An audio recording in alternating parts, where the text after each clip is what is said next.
दिल्लीच्या लाल किल्ल्याजवळ झालेल्या स्फोटानंतर या घटनेचा धागा थेट फरीदाबादच्या अल फलाह या विद्यापीठाशी जोडला गेलाय.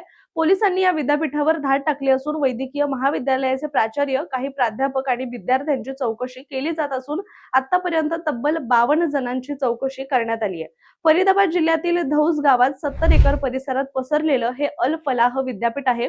हे विद्यापीठ चॅरिटेबल ट्रस्टच्या माध्यमातून 2014 मध्ये सुरू झालं आणि 2015 मध्ये यूजीसीची मान्यता सुद्धा मिळाली. इथे अभियांत्रिकी शिक्षण, वैद्यकीय आणि पॅरामेडिकल अशा अनेक शाखा आहेत. विद्यापीठाचं रुग्णालय 650 बेडचं असून वैद्यकीय महाविद्यालयात एमबीबीएसच्या 200 आणि एमडीच्या 38 जागा आहेत.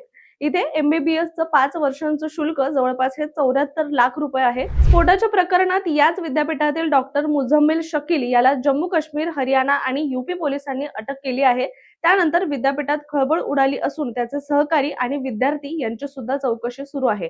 मुझम्मिलने काही दिवसांपूर्वीच जवळच्या कॉलनीत भाड्याने खोली घेतली होती. स्थानिकांचं म्हणणं आहे की तो अतिशय साधा आणि नम्र स्वभावाचा होता, त्यामुळे कुणालाही शंका आली नाही. मात्र आता या घटनेनंतर परिसरात तणावाचं वातावरण निर्माण झालंय.